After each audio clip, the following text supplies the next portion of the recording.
माननीय मंत्री जी, मैं सलाह तो नहीं दूंगा, एक सुझाव दूंगा।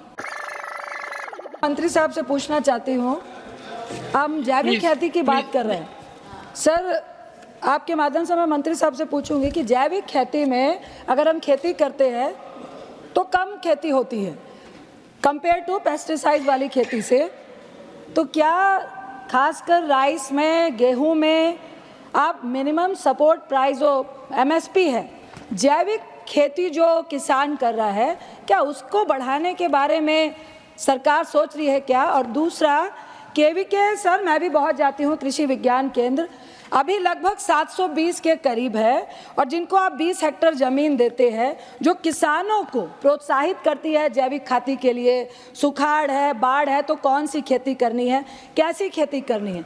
सर, आज की तारीख में आप उनको 20 एकड़ ज़मीन देते थे, लगभग मात्र 7,06,000 के करीब ही किसान उसमें रजिस्टर्ड है, और लगभग इसमें 20 कर्मचारी और साइंटिस्ट होते थे, जो अब घट के 16 हो गए हैं, और अभी इसमें से लगभग 2.1 करोड़ जो कृषि श्रमिक थे चले गए हैं। सर, ऐसा क्यों हो रहा है? मैं चाहती हूँ कि क्या कृषि विज्ञान केंद्र जो किसानों को प्रोत्साहित और अवेयर करने के लिए बहुत बड़ी भूमिका निभाता है, तो क्या इसको आने वाले आगे के प्लान में इसको कम से कम डबल डिस्ट्रिक्ट में 2 KVK केंद्र करने की योजना है? और thank you so much sir. माननीय मंत्री जी,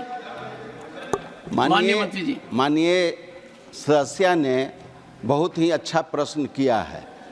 हम उनके सलाह को मानते हैं और हम निश्चित रूप से उनके सलाह को आगे बढ़ाने का काम करेंगे। माननीय मंत्री जी, मैं सलाह तो नहीं दूंगा, एक सुझाव दूंगा। कृषि में तकनीकी का बहुत बड़ा योगदान है, और कृषि उपकरण जितने तकनीकी रूप से सर्वश्रेष्ठ हों किसान के पास, उससे कैसी खेती पर अच्छा प्रभाव पड़ेगा। अक्सर ये देखा गया है, खासतौर ट्रैक्टर के मामले में, कि किसान ये भावना रखता है कि मैं उस ट्रैक्टर को तब तक चलाता रहूं जब तक वो चल रहा है, चाहे कानून में उसकी समय अवधि 10 वर्ष की हो। तो किसान को इस बात के लिए जागरूक किया जाए कि कृषि उपकरण में सरकार सबसे ज़्यादा सब्सिडी देती है, और जो नया ट्रैक्टर आता है वो फ्यूल कंजम्पशन में भी ठीक है, और बाकी उपकरण भी अच्छी तरह से लग सकते हैं।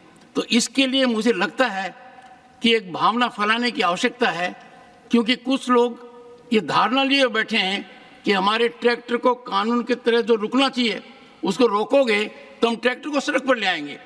तो बजाय ये मामला गलत दिशा में जाए, उनको सही ज्ञान दीजिए, प्रसारित कीजिए कि आप नया ट्रैक्टर लेते हैं, नया उपकरण लेते हैं, तो सब्सिडी का आपको बहुत बड़ा फायदा मिलता है, और नई तकनीकी आपके खेत पर आती है।